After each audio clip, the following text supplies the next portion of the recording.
Shalom, salam sejahtera bagi kita semua.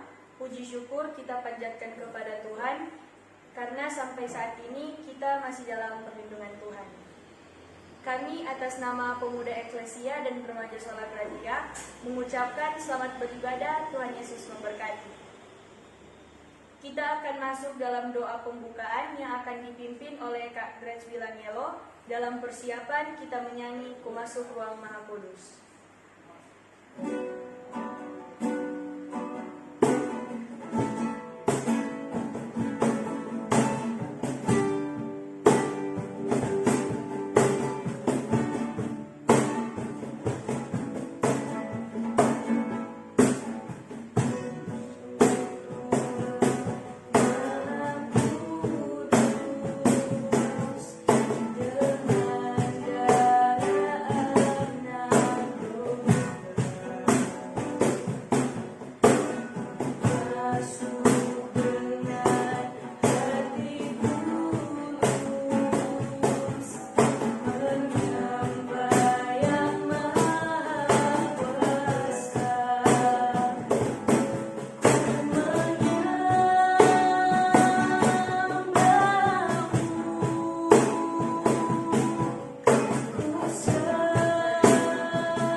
Tuhan Yesus yang berkata dalam kerajaan surga, sebentar lagi kami akan memulaikan ibadah kami. Biarlah Engkau tuntun itu dari awal, pertengahan, dan bisa berakhir dengan segala kehendak-Mu. Hanya ini doa dan permohonan kami, dalam nama Yesus kami berdoa. Haleluya, amin.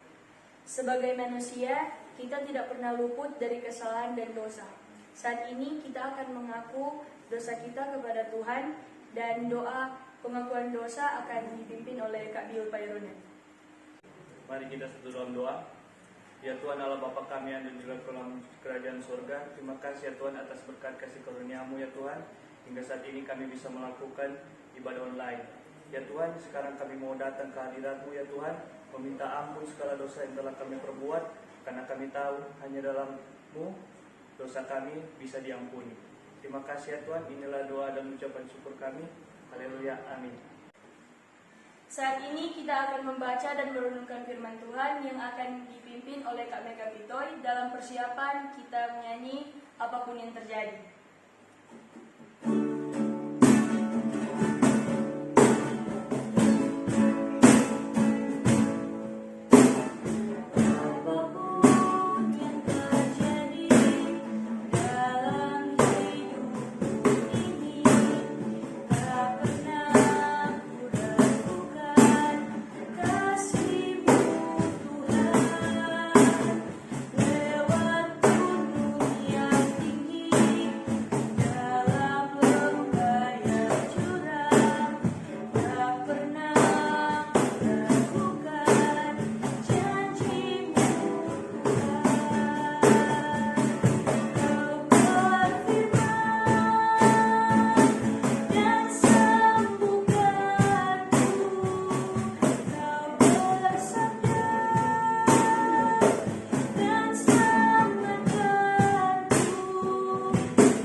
Namun sebelum itu kita akan satu di dalam doa. Mari kita berdoa.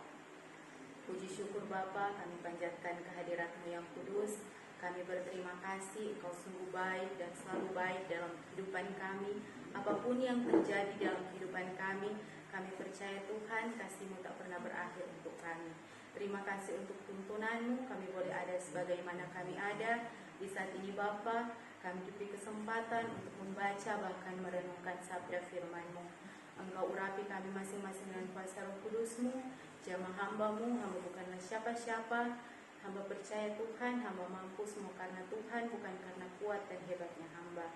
Terima kasih Tuhan Yesus, tuntunlah ibadah kami di malam hari ini. Kiranya boleh berkenan di hadirat Tuhan. Haleluya, amin.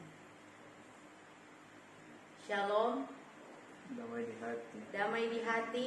Shalom. Puji Tuhan, setelah selang seminggu berlalu, orang boleh bertemu lagi dalam ibadah online pemuda Eklesia dan juga remaja Sola Gracia.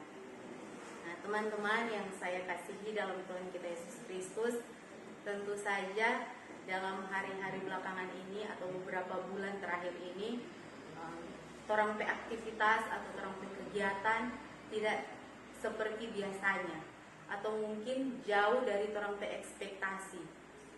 Bahkan ada beberapa hal yang sudah orang rencanakan dari jauh-jauh hari, tapi karena situasi, karena keadaan saat ini yang orang tahu bersama tidak memungkinkan, sehingga ada banyak rencana-rencana yang orang planning dari jauh-jauh hari itu semua cancel. Tapi ada begitu banyak rencana Tuhan yang begitu baik dalam orang kehidupan. Mungkin ada 1-2 hal yang orang perencana orang yang tidak dapat laksanakan, tapi orang harus selalu percaya, orang harus selalu beriman kepada Tuhan dan selalu berharap dan selalu dipenuhi dengan kasih Tuhan, dan orang selalu akan pasti diberikan kesehatan dan kekuatan dari Tuhan. Teman-teman sekalian, adik-adik remaja dan juga teman-teman pemuda, pembacaan firman Tuhan kita di malam hari ini diambil dalam kitab Yunus.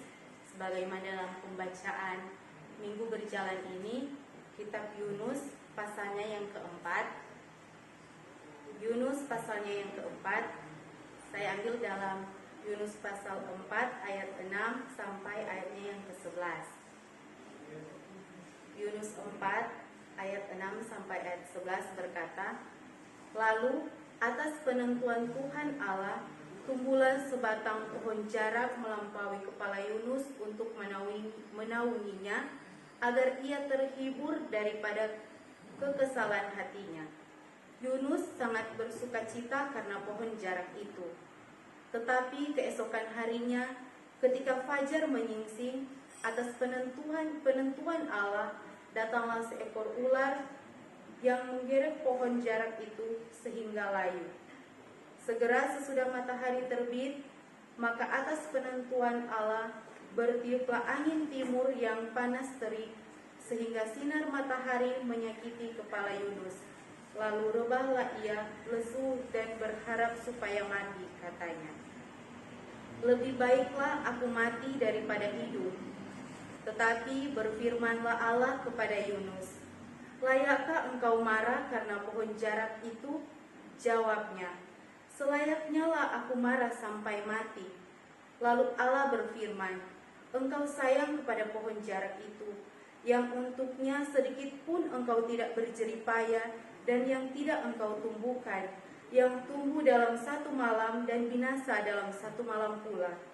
Bagaimana tidak aku akan sayang kepada Niniwe, kota yang besar itu, yang berpenduduk lebih dari 120.000 orang, yang semuanya tak tahu membedakan tangan kanan dari tangan kiri, dengan ternaknya yang banyak." Teman-teman sekalian, sampai di sana pembacaan firman Tuhan kita di malam hari ini. Nah, teman-teman, dalam kitab Yunus tentu orang tahu bersama, dari orang masih anak sekolah minggu, dari orang masih adik-adik, masih anak-anak, orang so tahu bahwa ini kisah Yunus ini dia ditelan oleh ikan paus. Yunus di dalam perut ikan paus. Nah, orang tahu DP kisah dari orang masih kecil, orang tahu ini kisah Yunus ini. Nah, dalam firman Tuhan kita di malam hari ini, dalam Yunus 4, dengan perikop, Yunus belajar menginsyafi bahwa Allah mengasihi bangsa-bangsa lain.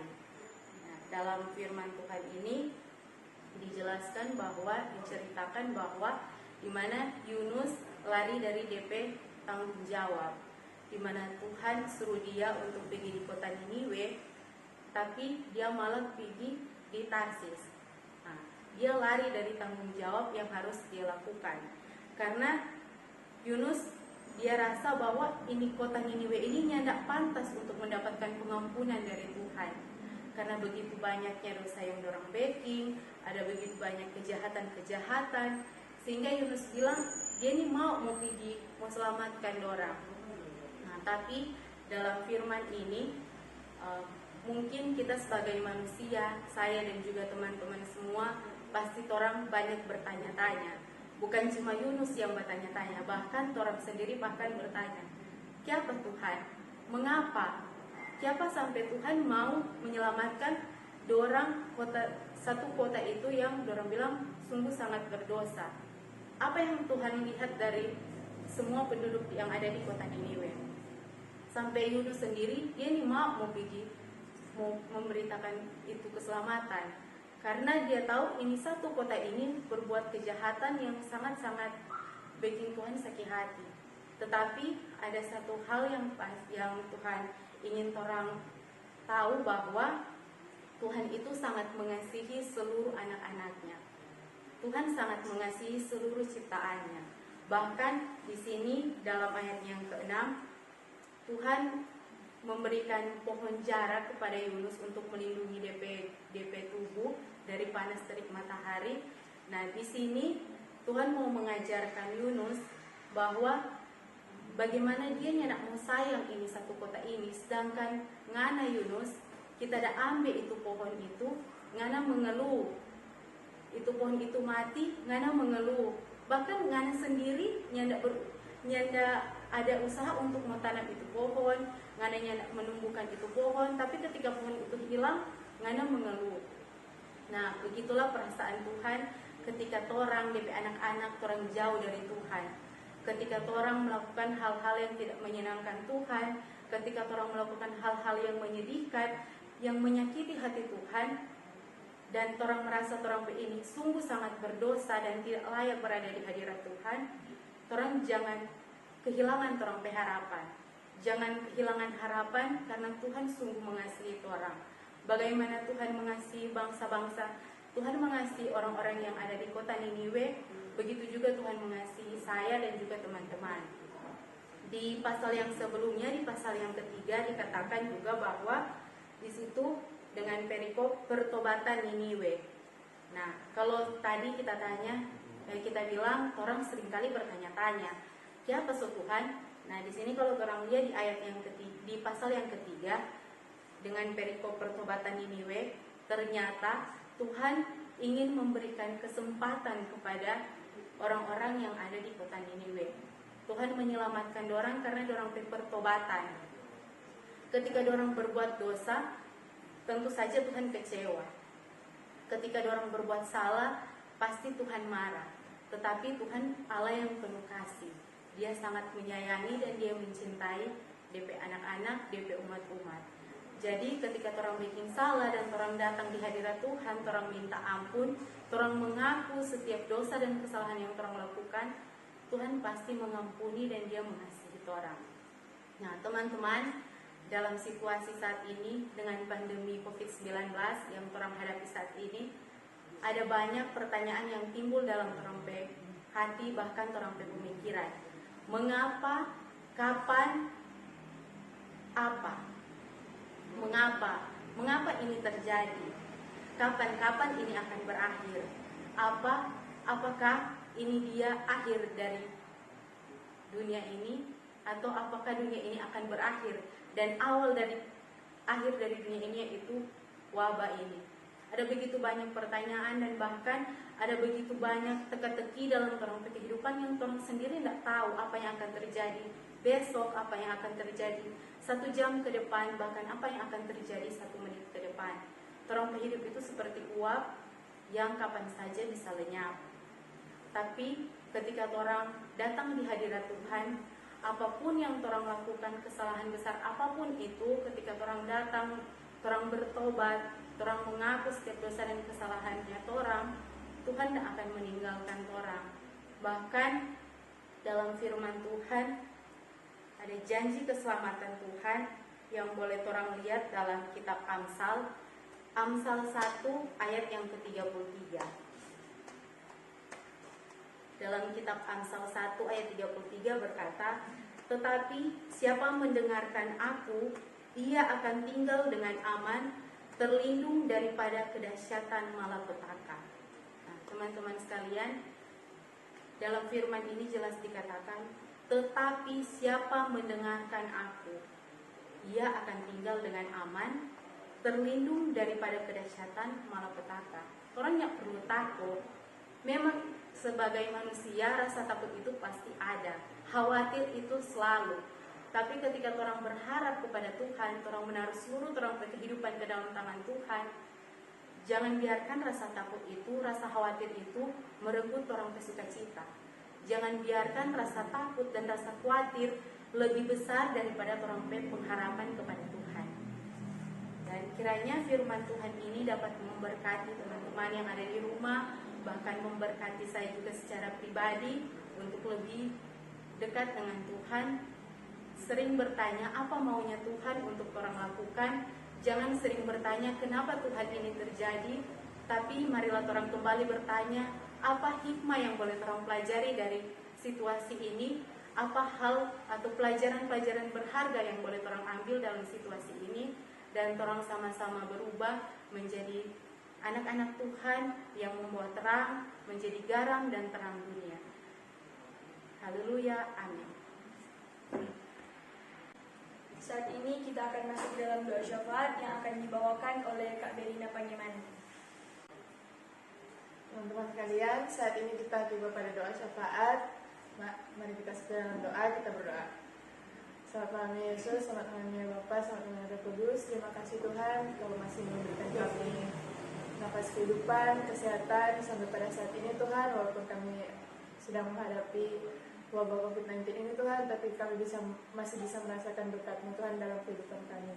Bapa, saat ini kami mau terus berdoa untuk firman Tuhan yang telah kami dengarkan tadi Tuhan. Biarlah itu bisa menjadi rema dalam kehidupan kami. Biarlah itu bisa menguatkan kami dalam masa-masa kesusahan ini Tuhan, agar kami bisa menghadapinya dengan baik, dengan syukur limpah banyak. Terima kasih kepadamu Tuhan. Bapa, saat ini juga kami berdoa untuk remaja dan pemuda Eklesia, remaja Salat Latihan Pemuda Eklesia. Bapa, kiranya Kau berkati masing-masing kami dalam studi pekerjaan kami masing-masing Tuhan, agar kami bisa menghadapi itu semua Tuhan dengan baik. Tuhan, kami saat ini juga terus berdoa untuk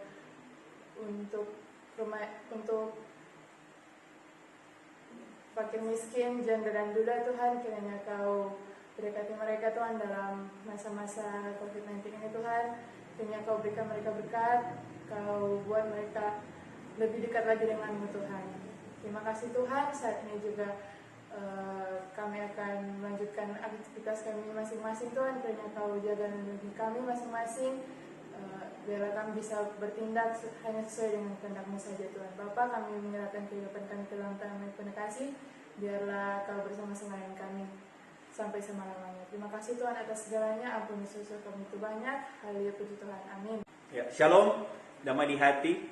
Dan teman-teman, diucapkan banyak terima kasih bagi teman-teman yang sudah bisa meluangkan waktu untuk mengikuti ibadah online pemuda dan remaja Gemim Paulus Koditan. Dan atas nama Komisi Pelayanan Pemuda dan Remaja Gemim Paulus Koditan juga mengucapkan selamat ulang tahun bagi teman-teman yang berulang tahun di minggu berjalan ini, yaitu Merlin Tampi, Gino Tirayo, Marcel Lawa, Frisco Bawole, Carmen Pairunan, Irene Tiko Alu, Joy Longdong, Gregory Singal, Grace Dilangelo, Michael Korea Tampi, dan Rosalinda Kalalo. Diberikan banyak terima kasih. Tuhan Yesus memberkati. Shalom, damai di hati.